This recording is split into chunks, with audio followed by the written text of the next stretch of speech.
أن لا إله إلا الله وحده لا شريك له وأشهد أن محمدا عبده ورسوله أما بعد فأعوذ بالله من الشيطان الرجيم بسم الله الرحمن الرحيم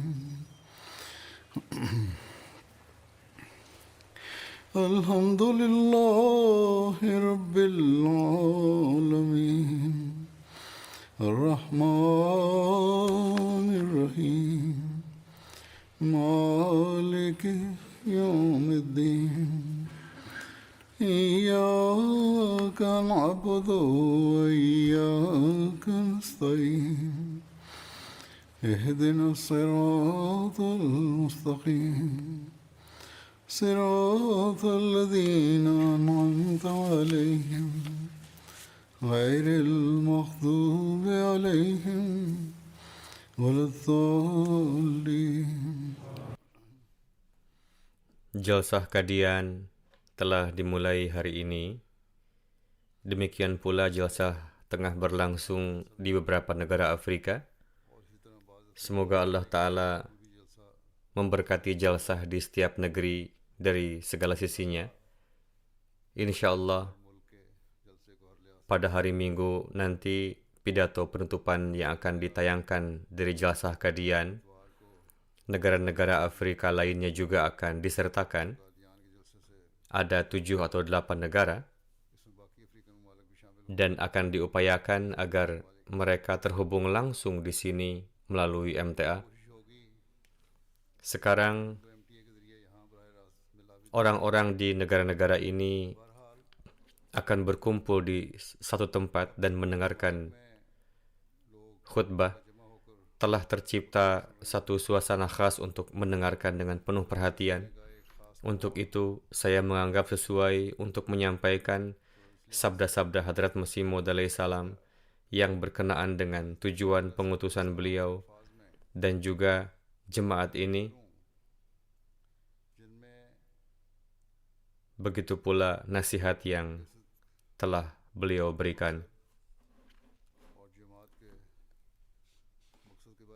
Banyak juga para Ahmadi Mubayyin baru atau generasi baru yang ikut serta dalam jalsah-jalsah ini yang mungkin belum sampai kepada mereka sabda-sabda Hadrat Masih Maud alaihi salam ini. Perlu juga bagi mereka untuk mengetahuinya agar pada hari-hari ini mereka berusaha secara khusus untuk meningkatkan keimanan, keyakinan, keikhlasan, dan kesetiaan. Dan dengan memohon bantuan Allah Ta'ala, mereka harus meraih wawasan berkenaan dengan tujuan pengutusan beliau alaihi salam dan apa saja tanggung jawab mereka. Apa yang menjadi tujuan mendirikan jemaat ini dan kenapa berdirinya jemaat di zaman ini dianggap perlu? Dalam menjelaskan hal ini, Hadrat Aqdas Masih Maud alaihi salam bersabda, betapa berberkat zaman ini. Pada masa-masa yang penuh kegelapan ini, dengan karunia-Nya, Allah Ta'ala telah memiliki iradah yang berberkat untuk menzahirkan kemuliaan Hadrat Sallallahu Alaihi Wasallam, yakni Dia telah mengatur untuk memberikan pertolongan kepada Islam secara gaib dan mendirikan jemaat ini. Aku ingin bertanya kepada mereka yang memiliki rasa simpati yang dalam kepada Islam dan yang hatinya diliputi oleh kehormatan dan kemuliaan Islam. Coba kalian jawab, apakah ada zaman penderitaan yang dirasakan oleh Islam lebih dari zaman sekarang ini, di mana sedemikian rupa kezaliman ditimpakan, Rasulullah dihina, Al-Quran dihina? Begitu juga saya sangat menyedihkan dan menyesalkan melihat kondisi umat Islam pada saat ini. Terkadang ratapan itu membuatku tak berdaya, yang mana tidak sedikit pun kesadaran yang tersisa dalam diri mereka untuk merasakan kehormatan yang telah dicoreng-moreng. Apakah Allah Ta'ala tidak tergerak untuk mengembalikan kehormatan Rasulullah SAW dengan menegakkan jemaat samawi pada masa-masa kegelapan ini, lalu membungkam mulut para penentang Islam, dan menebarkan kembali kemuliaan dan kesucian hadrat Rasulullah SAW di dunia ini? Padahal Allah dan para malaikatnya sendiri mengirimkan salawatnya kepada Rasulullah SAW, maka penzahiran salawat tersebut betapa diperlukannya ketika menghadapi penghinaan ini, dan penzahiran diri itu Allah Ta'ala tampilkan dalam corak jemaat ini. Oleh karena itu, merupakan tanggung jawab kita yang telah beriman kepada Hadrat Masih Maud alaihi salam untuk mengirimkan salawat kepada Nabi Sallallahu Alaihi Wasallam sembari memperbaiki keadaan mereka, dan perhatian khusus akan salawat harus diberikan pada hari-hari ini.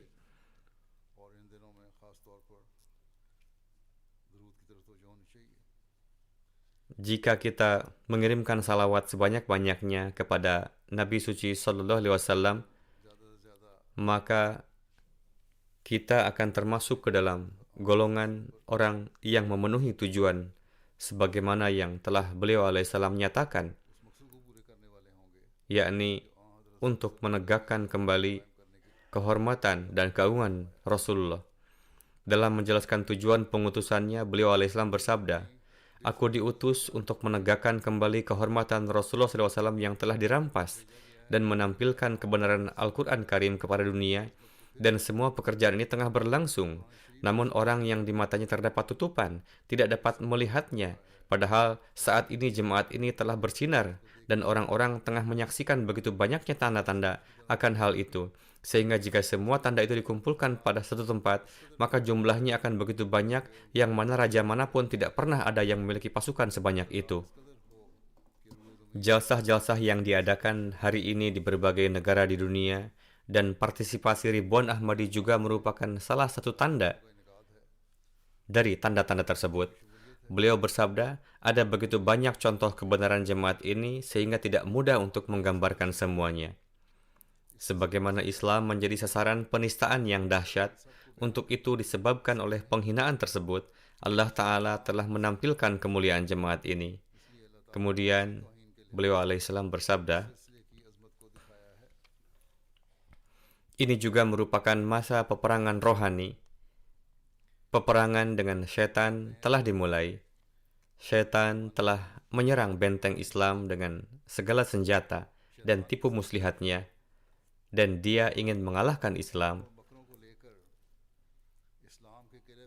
Tetapi saat ini, dalam peperangan terakhir melawan syaitan, Allah Ta'ala telah mendirikan jemaat ini untuk mengalahkan syaitan untuk selama-lamanya.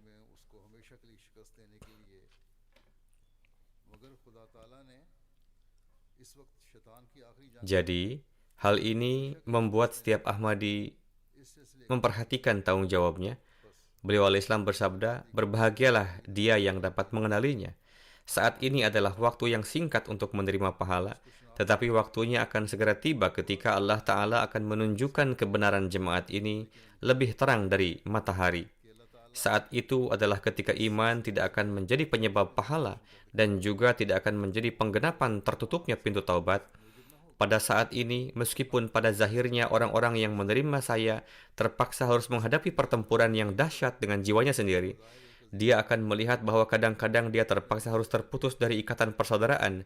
Upaya akan dilakukan untuk menghambatnya dalam urusan duniawi. Dia harus mendengarkan cacian, dia akan mendengarkan kutukan, tetapi untuk semua hal ini, dia akan mendapatkan pahala dari Allah Ta'ala. Tetapi ketika waktu yang kedua telah tiba, yaitu ketika saatnya akan tiba, dan ketika dunia datang menghampiri dengan penuh antusias, layaknya air yang jatuh dari bukit yang tinggi, yaitu ketika waktu kemajuan akan tiba, dan tidak ada yang terlihat menyangkal lagi, apalah artinya pernyataan beriman orang-orang pada masa itu? Pada saat itu, percaya bukanlah tindakan berani. Ganjaran selalunya diberikan di saat-saat yang penuh dengan penderitaan. Beliau bersabda, jika Hadrat Abu Bakar radhiyallahu anhu menerima Rasulullah Sallallahu Alaihi Wasallam dan rela meninggalkan kedudukan tinggi di Mekkah, maka Allah Ta'ala menggantinya dengan memberinya kerajaan untuk seluruh dunia. Kemudian Hadrat Umar mengenakan selimut, dikatakan dalam bahasa Farsi, yang artinya, kami telah memasukkan perahu ke dalam air, sekarang apa yang harus terjadi, terjadilah. Mereka telah menjadi penggenapan syair tersebut dan menerima beliau Sallallahu Alaihi Wasallam. Lalu, apakah Allah Ta'ala menyisakan bagian ganjaran untuk mereka? Sama sekali tidak. Barang siapa yang melakukan tindakan sekecil apapun demi Tuhan, ia tidak akan pernah mati sebelum menerima ganjarannya. Syaratnya adalah adanya suatu gerakan. Telah disebutkan dalam sebuah hadis bahwa jika seseorang datang ke arah Allah Ta'ala dengan kecepatan sedang, Allah Ta'ala akan berlari ke arahnya. Keimanan adalah percaya sekalipun ada sesuatu yang tersembunyi. Orang yang dapat melihat bulan sabit disebut berpandangan tajam. Artinya, orang yang melihat bulan pada hari pertama disebut berpandangan tajam. Tetapi orang yang ribut setelah melihat bulan pada hari ke-14 dan berkata, saya telah melihat bulan, maka akan disebut orang gila. Jadi berbahagialah mereka yang menerima Al-Masih yang dijanjikan pada hari ini dan menjadi penerima cinta Allah dengan menghadapi berbagai pertentangan.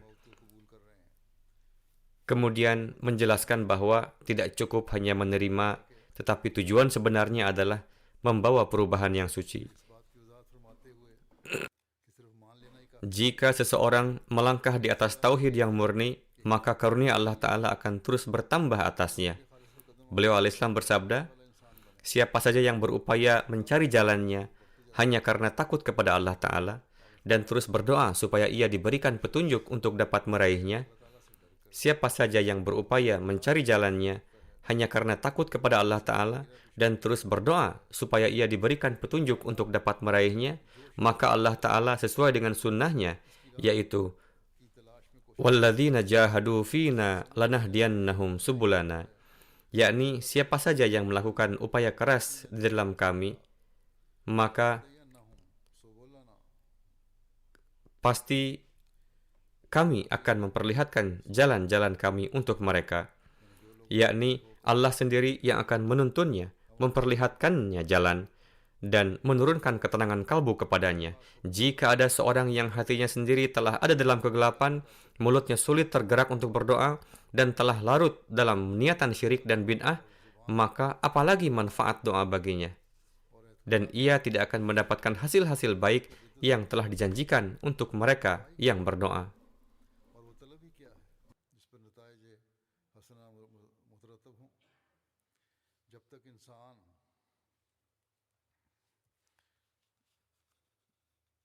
Sebelum seseorang membuka tangannya di hadapan Allah Ta'ala dengan hati yang bersih dan ikhlas, serta menutup semua jalan dan pintu harapan yang salah bagi dirinya, maka dia tidak layak dan tidak akan bisa mendapatkan pertolongan dan dukungan Allah Ta'ala. Namun, jika ia jatuh tersungkur di depan gerbang ilahi dan kepadanya lah ia berdoa, maka kondisinya itu akan menarik pertolongan dan rahmat ilahi. Allah Ta'ala melihat ke sudut hati seseorang dari langit, dan jika ada semacam kegelapan atau bagian dari syirik dan itikat buruk di sudut manapun, maka dia akan membalikan doa dan ibadah orang itu ke wajahnya. Namun sebaliknya, jika dia melihat bahwa hati orang itu bebas dari segala jenis motif egois dan kegelapan, dia akan membuka pintu rahmat untuknya dan membawanya ke dalam naungannya, serta mengambil tanggung jawab untuk merawatnya. Beliau alaihissalam bersabda, Allah Ta'ala telah mendirikan jemaat ini dengan tangannya sendiri, dan kami melihat banyak orang bergabung yang memiliki tujuan tertentu.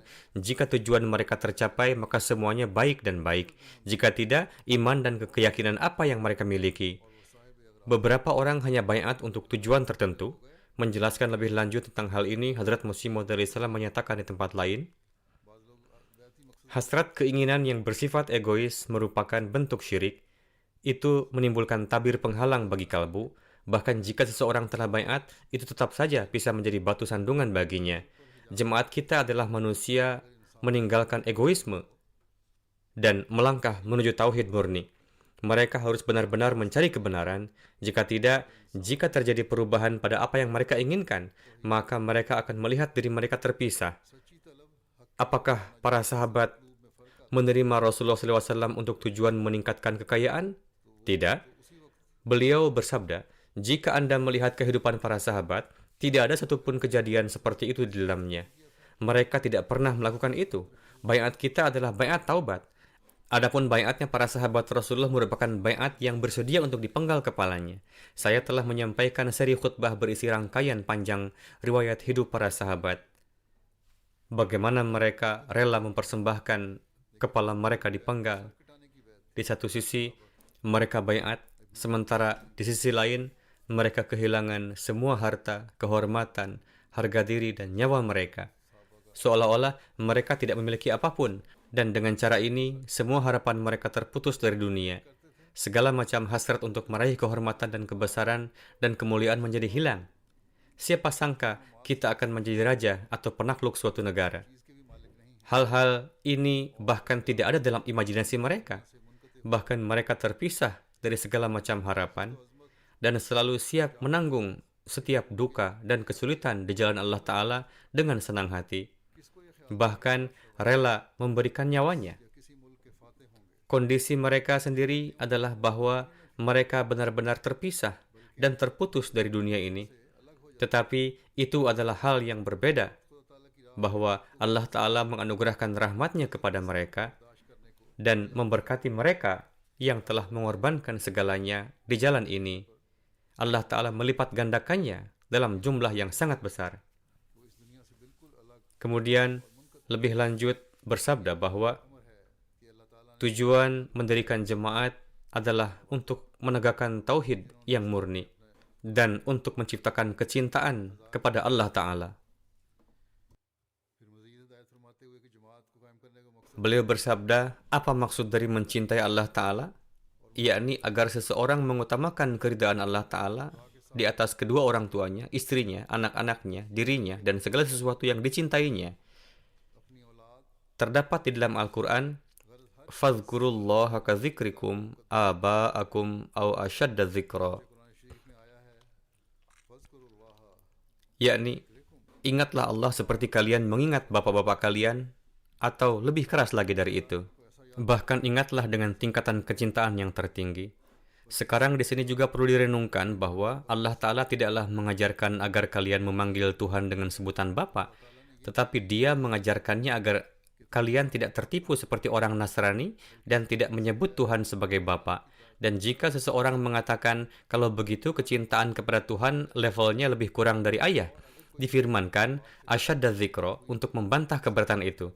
Jika asyadda dzikra tidak ada di sana, mungkin saja bisa dilontarkan keberatan. Tetapi sekarang dia tidak memberikan peluang untuk itu. Jadi, inilah kecintaan kepada Allah Ta'ala yang harus ada dalam diri seorang mukmin, yakni kecintaan kepada Allah harus lebih unggul dari segala hubungan duniawi. Kita harus mengevaluasi diri. Apakah kita tengah menciptakan kecintaan ini di dalam diri kita? Atau apakah ada hasrat keinginan di dalam diri kita untuk meraih itu? Hadrat Masih Maud alaihi salam lebih lanjut menjelaskan kecintaan ini dan bagaimana standarnya. Beliau alaihissalam bersabda, untuk menegakkan tauhid hakiki adalah perlu untuk meraih bagian sempurna dari kecintaan Allah Ta'ala, dan kecintaan ini tidak akan pernah terbukti sebelum ada keutuhan dalam amalannya. Hanya dengan lisan saja belum dapat dibuktikan. Apabila seseorang banyak-banyak mengulang-ulang kata gula, maka sekali-kali ia tidak akan meraih rasa manis. Tidak langsung dapat merasakan manis.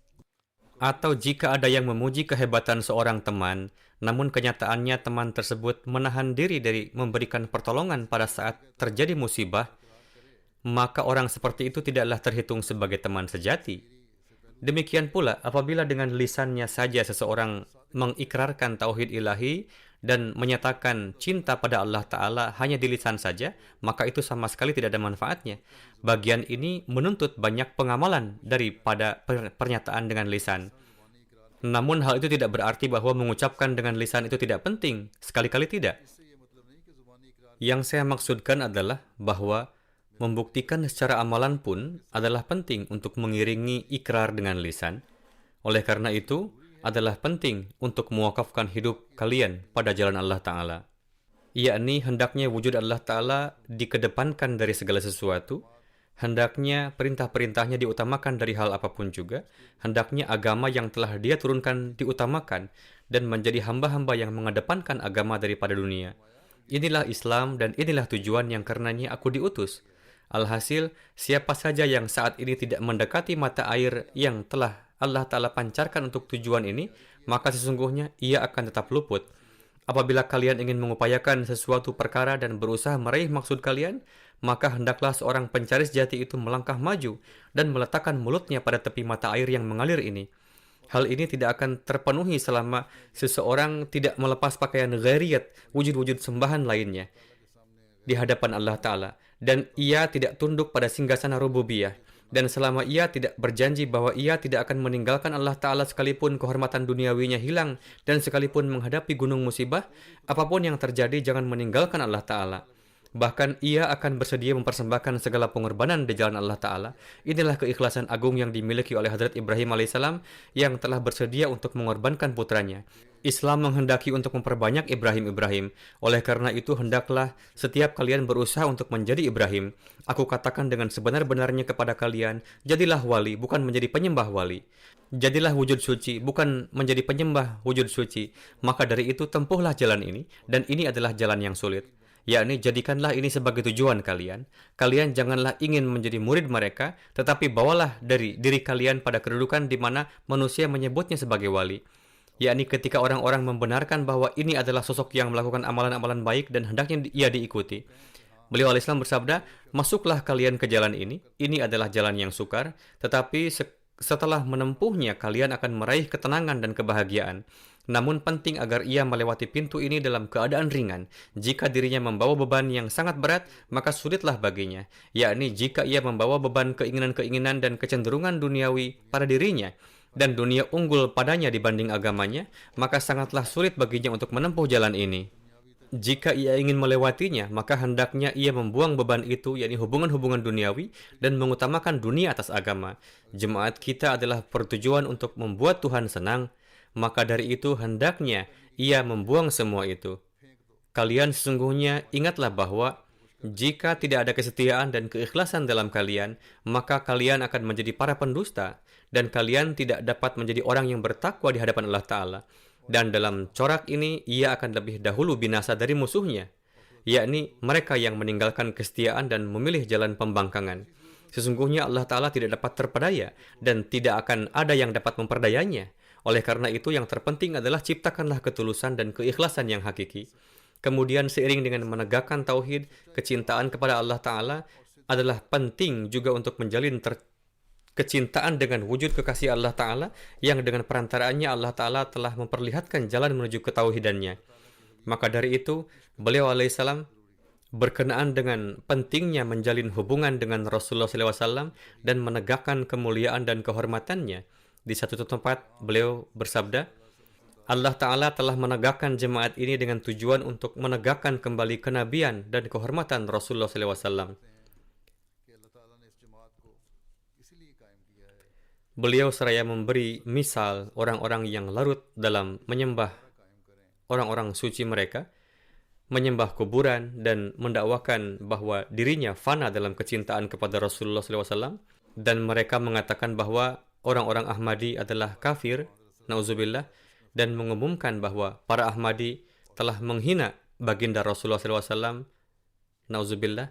Maka tentang hal ini beliau bersabda, seseorang yang dikatakan sebagai pecinta sesuatu, namun masih ada ribuan kecintaan seperti itu padanya, maka tidak tersisa lagi adanya kekhasan dalam kecintaan yang ia miliki itu. Yakni, jika ada seorang yang dikatakan sebagai pecinta sesuatu, tetapi di sisi lain ia pun memiliki banyak kekasih lain, maka kini apakah ada lagi yang tersisa dalam yang apa ia cintai itu? Maka dari itu, jika memang mereka fana dalam kecintaan kepada baginda Rasulullah, yakni mereka yang mendakwakan bahwa mereka mencintai Rasulullah, jika mereka fana kepada kecintaan kepada Rasulullah sebagaimana yang mereka dakwakan, maka mengapa mereka menyembah ribuan petilasan dan kuburan? Banyak sekali tempat peninggalan dan kuburan sufi yang mereka kunjungi, Mereka sembah dan memanjatkan doa kepadanya, bahkan bersujud di hadapannya. Beliau alaihissalam bersabda, mereka bukannya pergi ke Madinah, tetapi mereka datang ke Ajmer atau tempat sufi yang lain dengan tanpa alas kaki dan tutup kepala. Mereka menganggap bahwa mereka melewati jendela pakpatan adalah cukup baginya untuk meraih keselamatan. Ada yang dengan memasang bendera mereka di sana, dan ada yang dengan cara lain. Dengan sekedar melihat perayaan dan pesta pora mereka, hati seorang muslim yang hakiki akan bergetar menyaksikan apa yang mereka perbuat. Hal-hal ini tampak umum di anak benua, baik Hindustan dan Pakistan. Seandainya Allah Ta'ala tidak memiliki gairah terhadap Islam, dan di kalamnya tidak tertera bahwa inna dina indallahil Islam, dan jika dia tidak berfirman inna nahnu nazzalna dzikra wa inna lahu lahafizun, maka tidak diragukan lagi bahwa Islam saat ini pasti mengalami kepunahan. Namun ghirah Allah Ta'ala menampakkan gejolaknya. Kasih sayang serta janji penjagaan darinya memastikan agar sosok buruz, yakni bayangan dari baginda Rasulullah SAW turun, supaya dia menghidupkan kembali kenabian beliau di masa ini dalam corak yang baru. Maka dari itu dia telah menegakkan silsilah ini, dan dia telah mengirimku sebagai Mahdi dan utusannya. Hadrat Masih Maud alaihissalam bersabda, dia telah mengirimku sebagai Mahdi dan utusannya. Alhasil, ini menjadi kewajiban kita, dan kita akan dapat memenuhi hak baiat tatkala kita telah dapat memperlihatkan suatu perbedaan yang jelas antara kita dengan yang lain, dan telah menegakkan contoh yang kecintaan yang luar biasa kepada Allah dan Rasulullah. Hendaknya kita berupaya untuk membasahi lidah kita dengan tasbih, tahmid, dan salawat. Kemudian seraya menekankan kepada mengikuti contoh sahabat dan menegakkan keikhlasan dan kesetiaan seperti mereka. Beliau alaihissalam bersabda, ketika Allah Ta'ala menegakkan silsilah ini dan dia telah menzahirkan ratusan tanda untuk mendukungnya, sesungguhnya tujuan dia adalah supaya jemaat ini menjadi jemaat para sahabat dan supaya tiba masa khairul qurun, 100 tahun yang terbaik. Siapa saja yang masuk ke dalam jemaat ini, dan karena mereka masuk ke dalam jemaat wa akharina minhum, maka dari itu hendaknya mereka menanggalkan pakaian usaha-usaha palsu mereka.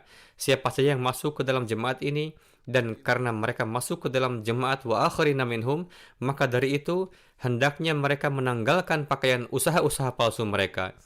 Untuk menjadi Ahmadi, hendaknya usaha-usaha palsu agar dihentikan, dan arahkanlah segenap pemikiran menuju Allah Ta'ala. Zaman kebengkokan tentang ini sesungguhnya telah berlalu 3 zaman dalam Islam. Pertama adalah zaman Qurun Salasah, yakni 3 abad. Setelah itu adalah zaman kebengkokan. Yang mengenai ini Rasulullah bersabda bahwa laisu minni walastu minhum, yakni mereka bukanlah dari saya dan saya bukanlah dari mereka.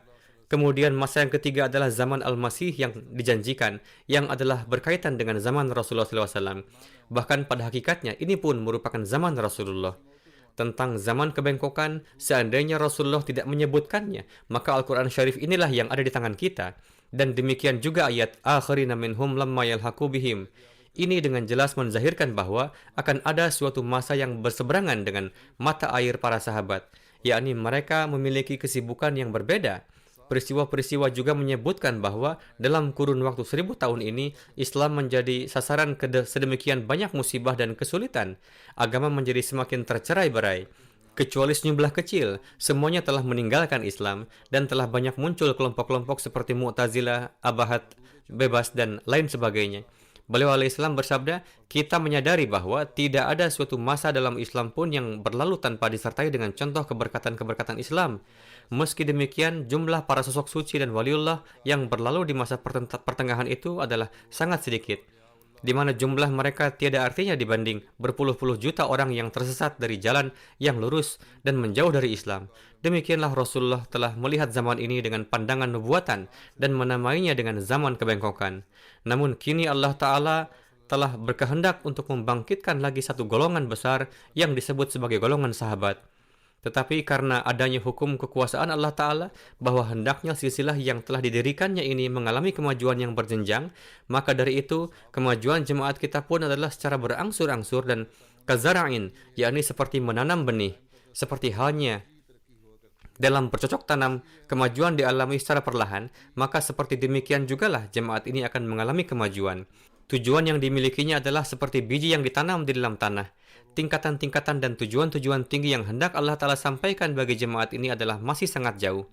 Ini tidak akan dapat dicapai selama keistimewaan itu, yang adalah kehendak Tuhan dan berkaitan erat dengan berdirinya jemaat ini belum diraih, yakni berikrar tauhid dalam corak yang istimewa, tabatul ilallah dalam satu warna yang istimewa, ada satu corak istimewa dalam hal zikir ilahi, hukuk ikhwan, yakni dalam memenuhi hak-hak saudaranya pun ia harus dalam corak yang istimewa. Alhasil, inilah tujuan di mana hendaknya kita harus berupaya untuk meraihnya, dan dengan ini kita pun akan melihat kemajuan-kemajuan jemaat. Kemudian dalam hal menumbuhkan perhatian khusus pada Al-Quran Karim, dan agar membacanya dengan penuh pemahaman, Hadrat Masih Maud Islam bersabda, ingatlah bahwa Al-Quran Syarif telah berbuat ihsan kepada kitab-kitab dan para nabi terdahulu, karena telah memberi warna keilmuan kepada ajaran-ajaran di dalamnya, yang adalah bercorak kisah. Saya dengan sebenar-benarnya mengatakan, tidak ada seorang pun yang dapat meraih keselamatan dari kisah-kisah dan cerita-cerita itu selama ia belum membaca Al-Quran Syarif, karena sesungguhnya keagungan Al-Quran Syariflah yang mana ia merupakan innahu laqaulun fasl wa ma huwa bil hazal, yakni sesungguhnya ini merupakan kalam yang memberikan putusan dan sama sekali bukan kata-kata yang sia-sia. Al-Quran merupakan penimbang, pelindung, nur, penyembuh, dan karunia. Siapa saja yang membaca Al-Quran Syarif dan menganggapnya sebagai cerita, sesungguhnya ia tidaklah membacanya, dan bahkan ia telah menodainya. Mengapa para musuh kita sedemikian tajam dalam memusuhi kita? Hal ini adalah semata karena kita hendak memperlihatkan Al-Quran sebagaimana yang Allah Ta'ala telah firmankan bahwa ia merupakan nur, hikmah, dan ma'rifat. Sementara mereka berupaya bahwa Al-Quran Syarif itu hanya sebatas kumpulan kisah-kisah yang biasa saja. Kita tidak dapat membiarkan hal ini. Allah Ta'ala dengan karunia-Nya telah menyingkap ini pada kita bahwa Al-Quran Syarif adalah satu kitab suci yang hidup dan bercahaya. Oleh karena itu, mengapa juga kita harus menghiraukan permusuhan mereka? Jadi saya telah berulang kali menasihatkan kepada mereka yang memiliki perhubungan dengan saya bahwa Allah Ta'ala telah membangkitkan jemaat ini untuk menyingkapkan hakikat-hakikat, yakni jemaat ini dibangkitkan untuk menzahirkan hakikat, di mana untuk memahami ini, kita hanya dapat meraihnya dari Al-Quran Karim. Pengetahuan dan pemahaman akan hakikat itu dapat kita raih melalui perantaran Al-Quran Karim. Dan tanpa ini, tidak akan lahir suatu sinar dan cahaya dalam kehidupan amal ibadah kita. Dan saya menghendaki agar keunggulan Islam zahir di dunia melalui kebenaran berdasarkan amalan. Sebagaimana halnya Tuhan yang telah mengutus saya demi pekerjaan ini. Oleh karena itu, bacalah Al-Quran Syarif dengan sebaik-baiknya, tetapi tidak dengan menganggapnya semata kisah, namun sebagai suatu falsafah. Alhasil, hendaknya setiap Ahmadi memberi perhatian kepada makna, penjelasan, dan tafsirnya. Kemudian, seraya lebih menekankan pada amalan yang baik beserta pengertiannya. Beliau Islam bersabda, di dalam Al-Quran Syarif, Allah Ta'ala telah meletakkan amal saleh juga bersama iman. Arti amal saleh adalah sesuatu yang tidak ada sedikit pun kerusakan di dalamnya. Ingatlah bahwa di dalam amalan manusia senantiasa ada pencuri. Apakah maksudnya itu? Siapakah pencuri itu? Sikap pria, yakni ketika manusia melakukan suatu amalan supaya dilihat orang lain. Sikap bangga, yakni setelah ia melakukan suatu amalan dirinya senang bahwa ia telah melakukan suatu kebaikan yang besar. Lalu berbagai corak keburukan dan dosa yang muncul darinya, ini semua adalah pencuri. Dengan ini segenap amalan menjadi batil. Amal saleh adalah yang di dalamnya tidak ada sikap aniaya, bangga, ria, takabur, dan fikiran untuk mengambil hak-hak orang lain. Sebagaimana halnya manusia akan selamat di akhirat melalui amalan saleh, demikian juga di dunia ini pun ia akan selamat. Jika dalam satu rumah ada satu orang saja yang beramal saleh, maka seluruh rumah akan selamat. Pahamilah bahwa selama di antara kalian tidak ada yang beramal saleh, maka tidaklah ada manfaat mengimani. Tatkala seorang tabib menulis resep obat, ia bermakna bahwa kita harus mencari dan meminum obat apa saja yang tertulis di dalam resep itu. Jika ia tidak menggunakan obat-obat itu dan meletakkan resep itu begitu saja, maka apalah ada faedahnya? Alhasil, tugas kita adalah mengamalkan nasihat-nasihat Hadrat Masih Maud salam. Ini adalah hal yang penting. Jika tidak, tidaklah ada manfaat dalam melakukan baiat. Beliau bersabda, kini saat ini kamu telah melakukan taubat. Ke depan Allah Ta'ala ingin melihat bagaimana kalian telah mensucikan dirimu melalui taubat itu. Sekarang adalah masa di mana Allah Ta'ala ingin memisahkan dengan perantaraan takwa. Banyak orang yang menaruh ragu atas wujud Tuhan dan tidak melihat dirinya sendiri. Manusia sungguh menganiaya dirinya sendiri. Sementara Allah Ta'ala Maha Pengasih dan mulia. Ada sebagian manusia yang mengetahui dirinya melakukan dosa dan ada sebagian yang tidak mengetahui bahwa dirinya pun melakukan dosa. Oleh karena itulah Allah Ta'ala senantiasa mewajibkan untuk beristighfar. Manusia tidak mengetahui di waktu mana saja ucapannya termasuk ke dalam dosa. Maka dari itu, teruslah beristighfar untuk setiap dosa, baik itu zahir ataupun tersembunyi, baik yang ia ketahui ataupun tidak dia sadari, baik melalui tangan, kaki, lidah, hidung, telinga, atau mata, dan dari segenap corak dosa. Dewasa ini hendaknya memanjatkan doa Hadrat Adam alaihissalam. Hadrat Masih Maud Islam bersabda, bacalah doa Hadrat Adam alaihissalam. Apakah itu? Rabbana zalamna anfusana wa illam taghfir lana wa tarhamna lanakunanna minal khasirin. Doa ini sejak awal telah terkabul. Janganlah menjalani kehidupan dengan lalai. Siapa saja yang tidak menjalani kehidupan dengan lalai, ia sama sekali tidak akan dihadapkan dengan suatu bala bencana yang di luar kemampuannya. Tidak ada suatu bala bencana yang datang tanpa izinnya. Seperti halnya saya mendapatkan ilham berupa doa. Seperti demikian, Rabbi kullu syai'in khadimuka, Rabbi fahfadni wansurni warhamni. Doa inilah yang juga beliau panjatkan. Maka bacalah ini juga. Kemudian, beliau alaihissalam bersabda, ingatlah bahwa akal terlahir dari kesucian ruh. Sedemikian banyak manusia mensucikan ruhnya, maka sedemikian besar pula kemampuan akalnya yang akan lahir, dan malaikat akan berdiri di hadapannya seraya menolongnya. Namun cahaya tidak dapat masuk ke dalam akal siapa saja yang menjalani kehidupan penuh kefasikan. Tempuhlah ketakwaan, karena Tuhan akan bersamamu. Tinggallah bersama orang-orang yang benar, karena dengan ini hakikat takwa akan terbuka padamu, dan kamu akan mendapatkan karunia menerimanya. Inilah kehendak kita, dan inilah yang ingin kita tegakkan di dunia ini. Hendaknya jemaat kita senantiasa mengingat nasihat ini dan mengedepankan hal yang saya jelaskan ini. Saya tatkala timbul suatu pemikiran, terfikir bahwa di dunia dilakukan perjodohan-perjodohan, sebagian dengan mempertimbangkan dari sisi kecantikan, sebagian dari sisi status keluarga atau kekayaan, dan sebagian dari sisi kekuasaan. Akan tetapi Allah Ta'ala tidak memperdulikan semua hal tersebut. Dia berfirman dengan jelas, Inna akramakum indallahi atqakum. Yakni dalam pandangan Allah Ta'ala, orang yang mulia dan terhormat adalah orang yang bertakwa. Sekarang, jemaat yang terdiri atas orang-orang yang bertakwa, Allah Ta'ala akan menjaganya dan akan membinasakan yang lainnya. Ini adalah kedudukan yang halus, dan tempat ini tidak bisa diduduki oleh dua orang, yakni orang yang bertakwa juga berada di sana, dan seorang yang jahat dan kotor juga berada di sana.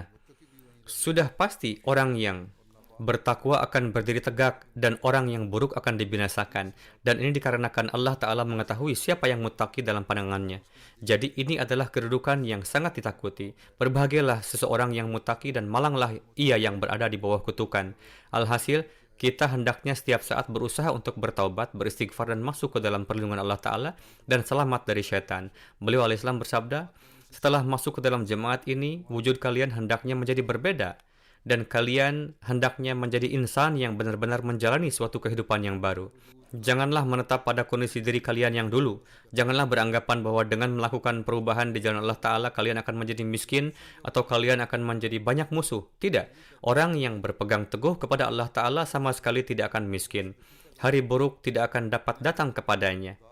Seseorang yang Tuhan menjadi teman dan penolongnya, jika seluruh dunia memusuhinya, maka ia tidak akan peduli. Jika seorang mukmin mengalami kesulitan, maka ia sama sekali tidak berada dalam penderitaan, melainkan hari tersebut merupakan hari-hari surga baginya. Para malaikat Tuhan akan memeluknya layaknya seorang ibu. Singkatnya, Tuhan sendiri menjadi pelindung dan penolong mereka. Tuhan ini adalah Tuhan yang maha kuasa atas segala sesuatu. Dia maha mengetahui yang gaib, Dia yang maha hidup dan maha berdiri sendiri. Adakah yang bisa mendapatkan kesulitan dengan berpegang teguh pada Tuhan semacam ini? Tidak akan pernah. Allah Ta'ala menyelamatkan hambanya yang sejati di masa-masa yang seperti itu. Sehingga dunia menjadi heran. Apakah tidak mengherankan bagi dunia bahwa Hadrat Ibrahim keluar hidup-hidup setelah masuk ke dalam api? Apakah selamatnya Hadrat Nuh alaihissalam dan para sahabat beliau dalam sebuah topan yang berbahaya merupakan hal yang kecil? Ada banyak peristiwa semacam ini, dan di zaman ini Allah Ta'ala telah menunjukkan tanda kekuasaannya. Lihatlah, kasus pembunuhan telah diajukan terhadap saya. Seorang dokter yang sangat keras dan berprofesi sebagai pendeta menjadi penggugat dalam kasus ini, dan orang-orang Arya setelah beberapa orang Muslim membantunya. Namun pada akhirnya, yang terjadi adalah apa yang sudah ditetapkan Tuhan, yakni pembebasan. Yakni, saya ditetapkan telah tidak bersalah, dan Allah Ta'ala membebaskan beliau dengan terhormat. Semoga Allah Ta'ala memberikan taufik kepada kita untuk menjalani kehidupan kita sesuai dengan nasihat-nasihat dan harapan-harapan Hazrat Masih Maud salam, dan kita benar-benar menjadi orang-orang yang menciptakan suatu perubahan suci dalam kehidupan kita. Selama hari-hari jalsah ini, baik di Kadian maupun di setiap negara tempat diselenggarakannya jalsah, setiap peserta harus melewatkan waktunya dalam doa-doa khusus. Berdoalah semoga Allah Ta'ala memberikan taufik kepada kita untuk dapat menunaikan hak baiat kita. Demikian juga setiap Ahmadi di seluruh dunia hendaknya merenungkan apakah diri kita telah menjadi seperti yang diinginkan Hadrat Masih Maud salam, atau seperti apa yang beliau harapkan dari jemaat beliau. Jika belum, maka kita hendaknya senantiasa berusaha dan berdoa untuk itu. Semoga Allah telah memberikan taufik kepada kita semua untuk dapat melaksanakan hal tersebut. Sekarang saya ingin menyampaikan riwayat beberapa almarhum. Ada beberapa jenazah, ada satu jenazah yang hadir. Apakah jenazah sudah tiba atau belum? Jenazah yang hadir tersebut adalah Fazal Ahmad Dogar Sahib yang merupakan karyawan Jamiah Ahmadiyah UK. Beliau adalah putra dari Chaudhry Data Dogar Sahib. Beliau wafat pada 21 Desember di usia 75 tahun. Inna lillahi wa inna ilaihi raji'un. Almarhum adalah seorang musi. Di antara yang tinggalkan adalah istri beliau, Azmi Fazal Sahibah, beserta 4 putra dan 3 putri. Beliau datang ke UK pada tahun 92. Setelah itu beliau bekerja. Kemudian pada tahun 99 beliau melakukan wakaf zindagi dan menyampaikannya kepada Hadrat Khalifatul Masih Ar-Rabi rahimahullah. Hadrat Khalifatul Masih Ar-Rabi dengan penuh kasih sayang mengabulkan wakaf beliau, dan beliau mendapatkan taufik untuk melakukan pengkhidmatan pribadi untuk masa yang cukup lama. Setelah itu, saya menugaskan beliau di Jamiah UK. Beliau melakukan berbagai macam tugas. Kemudian beliau diangkat menjadi penanggung jawab perpustakaan dan terus berkhidmat dalam posisi ini hingga wafat. Beliau sangat berperan penting dalam penyiapan perpustakaan Jamiah Ahmadiyah UK. Beliau men-scan semua edisi Review of Religion yang diterbitkan pada masa Hadrat Masih Maud salam, membuat salinannya dan menyimpannya di sana. Beliau juga men-scan edisi asli Ruhani Khazain. Beliau membuat salinannya juga. Putra beliau menuturkan bahwa keinginan besar beliau adalah supaya anak keturunannya senantiasa terhubung dengan khilafat Ahmadiyah dan menjadi orang-orang yang taat. Beliau mengatakan bahwa seseorang tidak akan pernah bisa pensiun dari pengkhidmatan kepada jemaat. Wakaf adalah istilah dari melakukan pengkhidmatan hingga nafas terakhir. Dan beliau memohon doa kepada saya, doakanlah semoga saya bisa terus berkhidmat hingga akhir hayat. Dan Allah Ta'ala telah memenuhi keinginan beliau tersebut, dan beliau masih melakukan pengkhidmatan hingga 2 hari sebelum masuk rumah sakit. Beliau datang ke perpustakaan dan melaksanakan tugas-tugas. Hafiz Masyud Sahib, dosen Jamiah, menulis, jika dikatakan mengenai kepribadian Fazal Dogar Sahib bahwa beliau adalah seorang pecinta khilafat yang sejati, seorang yang setia dan berjiwa pengorbanan, maka ini bukanlah suatu hal yang dilebih-lebihkan. Kemudian Masyud Sahib menuturkan, Fazal Dogar Sahib adalah sosok wakaf zindagi sejati yang setiap saat kita lihat mempercantik dan memperindah perpustakaan Jamiah Ahmadiyah seperti layaknya anak-anaknya sendiri.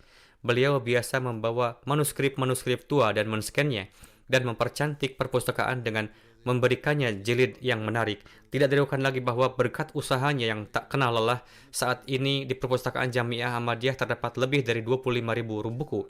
Sementara sumber daya yang ada sangat terbatas. Hadrat Khalifatul Masih yang keempat rahimahullah juga menyebutkan almarhum dalam sebuah khutbah yang beliau sampaikan pada saat kewafatan ayahanda saya, Hadrat Mirza Mansur Ahmad Sahib, dan berterima kasih kepada beliau dan memuji pekerjaan-pekerjaan beliau. Beliau selalu melaksanakan tugas-tugas jalsah. Beliau juga biasa melaksanakan tugas-tugas jalsah bersama saya di Rabuah, dan saya selalu melihat beliau bekerja siang dan malam. Menantu beliau, Syahid Iqbal, Sadar Khudamul Ahmadiyah Swiss, menuturkan, setiap kali mengobrol, beliau selalu menanyakan kepada saya apakah saya sudah salat atau belum. Beliau biasa mengingatkan mengenai salat dan memberikan perhatian khusus pada hal tersebut. Semoga Allah Ta'ala menganugerahkan ampunan dan kasih sayangnya kepada beliau dan menjaga anak keturunan beliau untuk senantiasa terhubung dengan jemaat dan khilafat.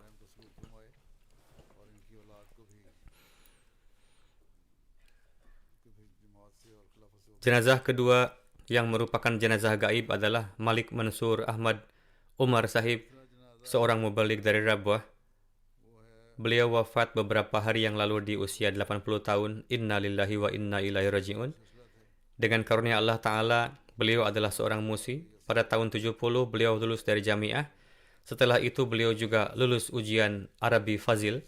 Dari tahun 71 hingga 72, beliau menyelesaikan diploma bahasa Jerman dari Nimel University Islamabad.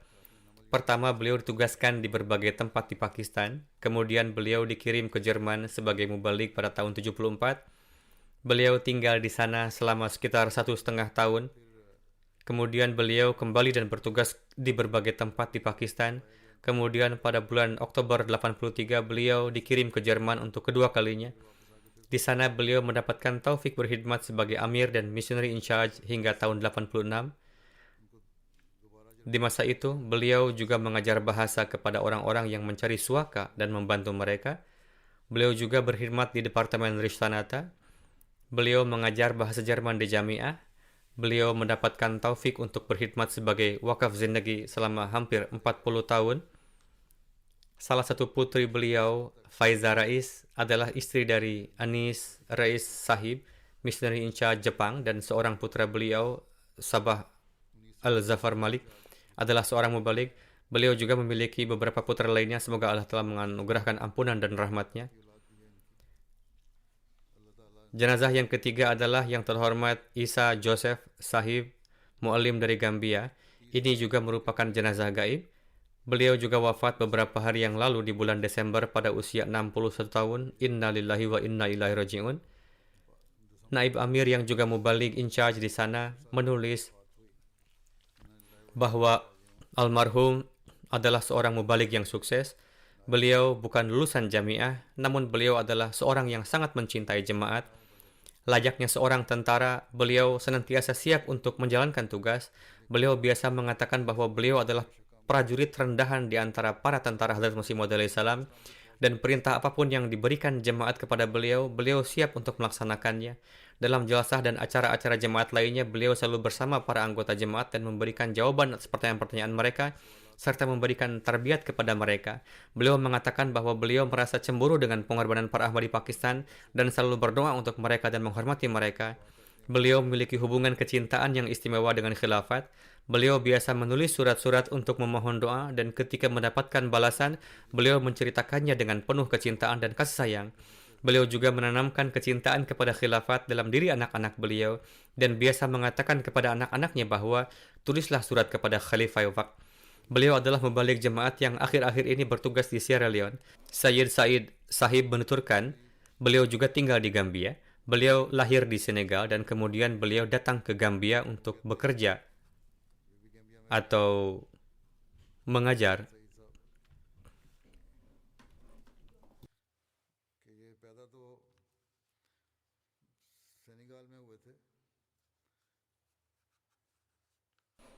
Beliau bekerja sebagai guru bahasa Prancis di Sekolah Menengah Nasir Ahmadiyah. Di masa tersebut, beliau menerima Ahmadiyah, kemudian beliau terus melangkah maju dalam ketulusan, dan kesetiaan. Pada tahun 97, atas instruksi dari Hadrat Khalifatul Masih Ar-Rabi rahimahullah, semua staf pusat meninggalkan Gambia dan beliau diangkat menjadi kepala Sekolah Menengah Nasir Ahmadiyah. Beliau melakukan pengkhidmatan yang luar biasa pada posisi tersebut. Setelah itu beliau ditugaskan sebagai pembalik daerah dan menetap di sana hingga kewafatannya. Banyak jiwa-jiwa yang haus akan kebenaran masuk ke dalam pangkuan Ahmadiyah dengan perantaraan Isa Joseph Sahib. Beliau juga memiliki banyak pengetahuan agama. Beliau memperoleh ilmu dengan mempelajarinya sendiri.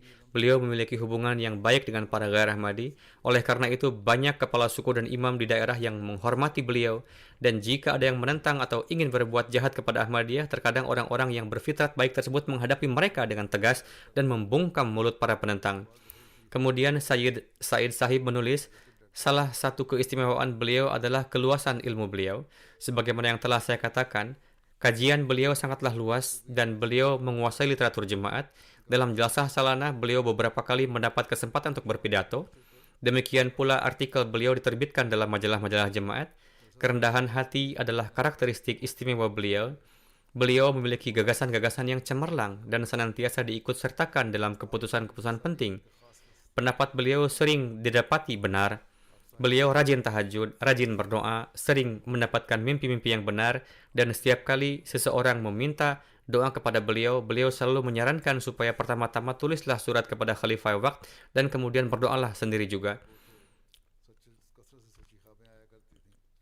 Kemudian Mubalik Gambia Mas'ud Sahib menuturkan,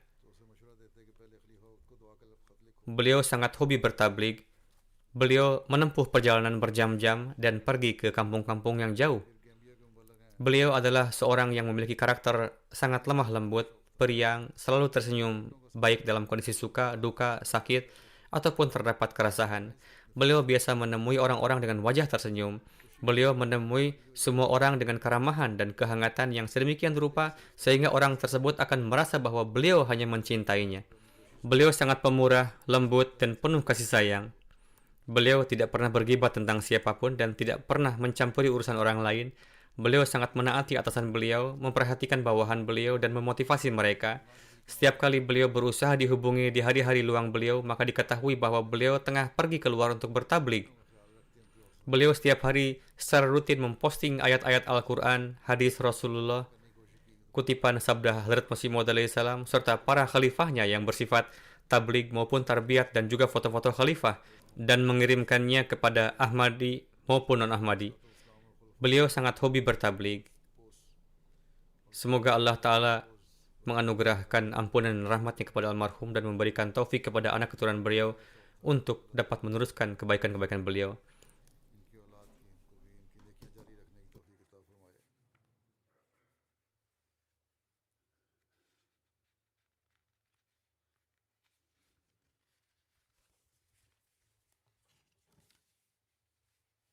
Sebagaimana telah saya sampaikan, salat jenazah untuk mereka akan dilaksanakan sekarang setelah salat Jumat ini, insyaallah.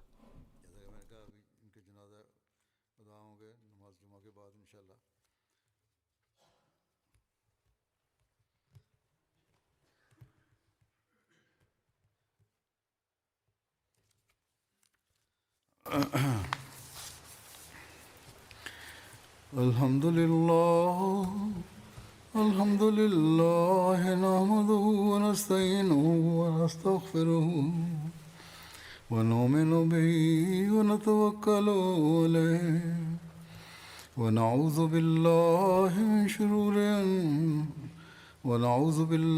min shururi anfusina wa min sayyiati a'malina.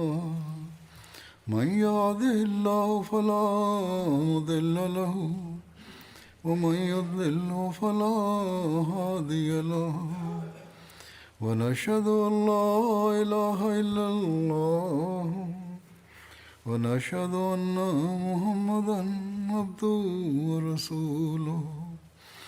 عباد الله رحمكم الله، إن الله يأمر بالعدل والإحسان وإيتاء ذي القربى وينهى عن الفحشاء والمنكر والبغي يعظكم لعلكم تذكرون.